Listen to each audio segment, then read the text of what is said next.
Okay विद्यार्थियों, जैसा कि आपको जो है प्रेजेंट इंडेफिनिट टेंस से रिलेटेड जो वीडियोस थी वो आपको जो है भेज दी गई हैं। YouTube channel Atul Shukla Rampur channel पर अपलोड कर दी गई है। आप लोग उसको अच्छे से देखिएगा। अगर कहीं कोई प्रॉब्लम होती है तो आप उसको पूछ लीजिएगा। आज हम प्रेजेंट टेंस का जो दूसरा जो है टेंस है प्रेजेंट कंटीन्यूअस टेंस, आज हम इसके बारे में पढ़ेंगे कि प्रेजेंट कंटीन्यूअस क्या होता है और इसका जो है प्रयोग कैसे वाक्य में किया जाता है। प्रेजेंट कंटीन्यूअस टेंस देखिए, कंटीन्यूअस यानी कंटिन्यू, जिसमें कंटिन्यूटी हो, मतलब जो लगातार हो। प्रेजेंट कंटीन्यूअस ऐसे वाक्य की तरफ जो है हमें लेके जाता है, या ऐसे वाक्य को बताता है जो चल तो रहा है, न तो इसकी स्टार्टिंग पता है और न तो यानी कब वो स्टार्ट हुआ और कब हुआ बंद होगा, इसके बारे में जानकारी नहीं देता, बल्कि ये देता है इस समय उसकी कंडीशन क्या है। तो जैसे इसको कहते हैं वर्तमान अपूर्ण काल। क्या कहते हैं? वर्तमान अपूर्ण काल। वर्तमान अपूर्ण काल।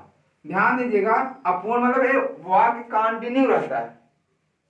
जैसे मान लीजिए चल रहा है, लेकिन कहां से स्टार्ट हुआ, किस पॉइंट से और किस पॉइंट तक जाएगा ये पता नहीं, बस ये चल रहा है, यानी इसमें केवल प्रोसेस होता है, स्टार्टिंग और एंडिंग पॉइंट पता नहीं होता। तो जब ये जो चल रहा है वो तो जब कंप्लीट ही नहीं हुआ तो क्या होगा? अपूर्ण होगा। तो ऐसे वाक्य जिसमें हमें कंटिन्यूटी दिखाई दे रही हो और वह कंटिन्यूटी वर्तमान से हो, अब की हो, जिस तरह हम बात कर रहे हैं, ये हमारी कंटिन्यूटी, हम पढ़ा रहे हैं, बात कर हम कंटिन्यू, लेकिन कब से पढ़ा रहे हैं, कितना देर तक पढ़ाएंगे कुछ पता नहीं। अभी मैं पढ़ा रहा हूं, एक कंटिन्यूअस है। तो यह वर्तमान अपूर्ण काल हिंदी में कहा जाता है। इसकी जो पहचान है, क्या पहचान, इंट्रोडक्शन जो है, इसे हिंदी के वाक्यों के अंत में रहा है, रही है, रहे हैं और रहा हूं जैसे शब्दों का प्रयोग होता है। जैसे वह पढ़ रहा है, वह पढ़ रहा, ध्यान दीजिएगा, वह पढ़ रहा है। अब यहाँ पे पढ़ रहा है, लेकिन कब से पढ़ना शुरू किया और कब तक पढ़ेगा ये पता नहीं, लेकिन उसकी प्रेजेंट कंडीशन क्या है? वह पढ़ रहा है। तो इसमें क्या होगा? तो रहा है, लास्ट में रहा है, तो हमारा कौन सा टेंस हुआ? प्रेजेंट कंटीन्यूअस टेंस हुआ। तो इसमें क्या है? क्लास में क्या रहा है, तो यह आपका प्रेजेंट कंटीन्यूअस टेंस है। इसका जो रोल नंबर 1 है, ध्यान दीजिएगा, रोल नंबर 1, इसमें ध्यान दीजिए, इसमें सहायक क्रिया के रूप में कहता है। देखिए, अब तक हमने पढ़ा सिंगुलर सब्जेक्ट, प्लूरल सब्जेक्ट, इसमें एक और ऐड हो जाता है। प्लूरल से आई को हटा करके उसको स्वतंत्र कर दिया गया प्रेजेंट कंटीन्यूअस में। वो ना तो सिंगुलर है और ना तो प्लूरल है कंटीन्यूअस में, बल्कि उसके साथ अपना एक खुद का एक हेल्पिंग वर्ब ऐड कर दिया गया है। तो क्या है कि जैसे सिंगुलर सब्जेक्ट के साथ हेल्पिंग वर्ब के रूप में इज का प्रयोग, आई के साथ आई एम का, और प्लूरल सब्जेक्ट के साथ आर का प्रयोग होता है। किसका प्रयोग होता है? आर का। और इनके बाद जो मेन वर्ब आएगा, मेन वर्ब में जीरन लगा देते, यानी मेन वर्ब को जीरन बना देते हैं, यानी उसमें आईएनजी लगा देते हैं। ठीक है।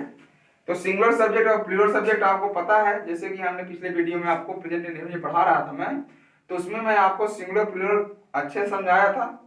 आप लोग उस वीडियो को देख लीजिएगा, जो है प्लेलिस्ट बनाकर डाल दी गई है टेंस की, और उसमें आपको सब्जेक्ट सिंगुलर कौन से होते हैं और प्लूरल कौन से होते हैं क्लियर हो जाएंगे। तो ध्यान दीजिएगा, जब हम कंटीन्यूअस बनाएंगे सिंपल सेंटेंस, तो जो इसका मेथड है subject plus helping verb. Helping verb मतलब इज एंड आर, या क्या होते हैं? हेल्पिंग वर्ब होते हैं। प्लस मेन वर्ब में आईएनजी प्लस ऑब्जेक्ट प्लस क्या है ऑब्जेक्ट ऑब्जेक्ट। जैसे वह पढ़ रहा है, सेंटेंस लिखा गया था वह पढ़ रहा है, तो कौन पढ़ रहा है वह, तो सब्जेक्ट क्या हमारा हुआ ही क्या हुआ सब्जेक्ट, और ही के साथ हेल्पिंग वर्ब क्या लगेगा ही सिंगुलर है इज, ही इज। और क्या कर रहे हैं पढ़ रहा है रीड, तो रीड में आईएनजी लग गया, क्या हो जाएगा ही इज रीडिंग, ऑब्जेक्ट है ठीक है इसमें ऑब्जेक्ट है तो ही इज रीडिंग। इसी तरह से एक सेंटेंस देखते हैं, वह मैदान में क्रिकेट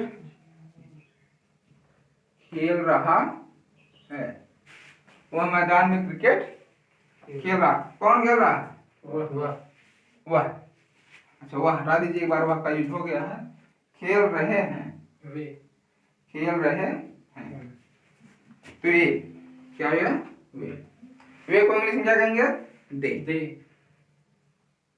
दे प्लूरल सब्जेक्ट है और दे के साथ क्या लगेगा आर, क्या हो जाएगा आपका दे आर वो क्या कर रहे हैं खेल रहे हैं, क्या कर रहे हैं खेल रहे हैं, दे आर प्लेइंग, क्या प्ले कर रहे हैं क्रिकेट, ये नहीं लगेगा, they are playing cricket, they are playing cricket, कहाँ खेल रहे हैं मैदान में, in the field, they are playing cricket in the field. एक क्लियर हुआ? अब आगे देखते हैं कि ये तो आपका अफर्मेटिव सेंटेंस था, अगर निगेटिव आ जाए तो पहले आप एक काम करें, अफर्मेटिव बनाने का जो मेथड है इसको नोट कर लें। नोट यही है कि subject helping verb is am are, जैसे आएगा देखिए मैं सो रहा हूं, मैं सो रहा, कौन सो रहा है मैं, सब्जेक्ट क्या हुआ आई के साथ क्या लगेगा हेल्पिंग वर्ब ग्रुप में I am sleeping, I am sleeping. आप लोग इसको नोट कर लीजिए, आगे हम निगेटिव बनाने के लिए, ठीक है इसको आप लोग वीडियो पॉज करके इसको जो है आप नोट कर लीजिएगा, ठीक है स्टूडेंट्स। हम आगे जो है निगेटिव देखते हैं। निगेटिव में क्या होता है, यदि वाक्य के बीच में नॉट का प्रयोग हो रहा है, किसका प्रयोग नॉट का, तो उसके लिए नॉट का अगर प्रयोग होता है नहीं का प्रयोग हुआ है तो हेल्पिंग वर्ब के बाद नॉट लगा देते हैं, हेल्पिंग वर्ब का क्या करते हैं नॉट लगा देते हैं। उसका देखिए आप, जैसे निगेटिव के रूप में, निगेटिव अगर है सब्जेक्ट हेल्पिंग वर्ब, तो क्या हुआ सब्जेक्ट हेल्पिंग वर्ब में नॉट प्लस मेन वर्ब में आईएनजी प्लस ऑब्जेक्ट, इसको आप निगेटिव का मेथड है, इसको आप नोट कर लीजिए।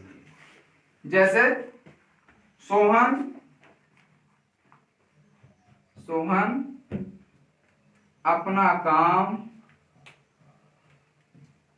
नहीं कर रहा है, सोहन अपना काम नहीं कर रहा है, तो क्या हुआ सोहन कौन नहीं कर रहा है सोहन, तो क्या हुआ सोहन सिंगुलर प्लूरल है सिंगुलर, इसके लिए एक क्या लगेगा इज, सोहन इज के बाद not doing his work his work. Clear हुआ? एक एग्जांपल और देखते हैं, बच्चे पढ़ने नहीं जा रहे हैं, बच्चे पढ़ने नहीं जा रहे हैं, तो आप ध्यान दीजिएगा कौन नहीं जा रहा है बच्चे, सिंगुलर है प्लूरल है प्लूरल, तो क्या हो जाएगा द चिल्ड्रन के बाद helping verb are not going to school to read, going to school to read. या फिर the children are not going to read to the school. ठीक है, क्लियर हुआ? इसको आप लोग जो है करिएगा। आगे देखते हैं तो क्या हुआ यहाँ पे, the children are not going to school to read. Sentence क्या था, बच्चे पढ़ने नहीं जा, अच्छा पढ़ने नहीं जा रहे, यहाँ पे स्कूल नहीं, तो क्या होगा, the children are not going to read. Clear हुआ?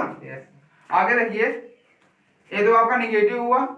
अगर इंट्रोगेटिव आ जाता है तो कैसे कंटिन्यूअस का सेंटेंस को जो है हम कन्वर्ट करेंगे। इंट्रोगेटिव के लिए देखते हैं, आप इंट्रोगेटिव की हेडिंग डालिए, इंट्रोगेटिव सेंटेंस। कौन sentence? Interrogative sentence. Interrogative sentence दो प्रकार के बताए गए। इंट्रोगेटिव सेंटेंस आपको पिछले वीडियो जब आप प्रेजेंट इंडेफिनिट पढ़ेंगे तो उसमें बताया गया है कि इंट्रोगेटिव सेंटेंस दो प्रकार के होते हैं। पहला है यस या नो टाइप का और दूसरा है WS टाइप का। यस या नो टाइप का मतलब यदि वाक्य की शुरुआत क्या से हो, तो ऐसे वाक्य को हम यस या नो टाइप का कहते हैं। और यदि वाक्य के बीच में प्रश्नवाची शब्दों का प्रयोग हुआ हो तो ऐसे वाक्य को जो है WS टाइप सेंटेंस कहते हैं। और आपको उसमें इंट्रोगेटिव वर्ड के बारे में, कितने इंट्रोगेटिव वर्ड होते हैं और कितने हमें यूज करने हैं, आपको अच्छे से जो है समझाया गया था। आप लोग जो है इंडेफिनिट का यानी प्रेजेंट इंडेफिनिट जो रिलेटेड जो भी वीडियो हैं उसको आप लोग देख लीजिएगा। ठीक है, तो आपको वहां पे इंट्रोगेटिव सेंटेंस और इंट्रोगेटिव वर्ड क्लियर हो जाएंगे। तो देखते हैं इंट्रोगेटिव सेंटेंस जो होते हैं इनको दो भाग में रखा गया है। पहला क्या है, यस या नो टाइप का। क्या है, यस या नो टाइप का। आप इसका मेथड लिख लीजिए, यदि हिंदी के वाक्यों की शुरुआत क्या से होती है, यदि हिंदी के वाक्यों की शुरुआत क्या से होती है तो अनुवाद करते समय क्या के लिए व्हाट का प्रयोग नहीं करते हैं, बल्कि व्हाट के स्थान पर उस टेंस की सहायक क्रिया को लगा देते या उस टेंस की सहायक क्रिया का प्रयोग कर देते। अगर क्या से हो, जैसे क्या तुम पढ़ रहे हो, क्या तुम सो रहे हो, इस तरह से, तो इसका आंसर आप यस या नो में दे सकते हैं। जैसे क्या तुम पढ़ रहे हो, यस तो सेंस क्लियर हुआ, नो तो अभी सेंस क्लियर हुआ। तो इसीलिए इसको यस या नो टाइप करते हैं। इसका जो मेथड है लिखिए, हेल्पिंग वर्ब। हेल्पिंग वर्ब क्या, is, am, are. Helping verb plus subject, helping verb plus subject plus main verb, plus main verb में क्या होगा, ING प्लस ऑब्जेक्ट। देखिए, क्या राकेश खेत नहीं जोत रहा है। क्या हुआ आपका, क्या राकेश खेत नहीं जोत रहा है। तो यहाँ पे ध्यान दीजिएगा, इंट्रोगेटिव मार्क लगेगा यहाँ पे। क्या राकेश खेत नहीं जोत रहा है। अब वाक्य की शुरुआत क्या हुई, क्या से। वाक्य की शुरुआत क्या हुई, क्या से। तो क्या के लिए हेल्पिंग वर्ब का प्रयोग करेंगे, तो सब्जेक्ट के अनुसार। सब्जेक्ट क्या है, राकेश। राकेश सिंगुलर है कि प्लूरल है, हाँ राकेश सिंगुलर है, तो सिंगुलर के लिए जो हेल्पिंग वर्ब को कौन सा होगा, हेल्पिंग वर्ब सिंगुलर के लिए हेल्पिंग वर्ब क्या लगता है, इज। तो यहाँ पे क्या हो जाएगा, क्या के स्थान पे हेल्पिंग वर्ब इज। राकेश के बाद मेन वर्ब है, हाँ नहीं जोत रहा है। यहाँ देखिएगा, इज राकेश अगर नाट आ जाता है तो सब्जेक्ट के बाद नाट का प्रयोग होता है। इस राकेश नाट खेत जोतना प्लस का आता है, प्लफिंग द फील्ड।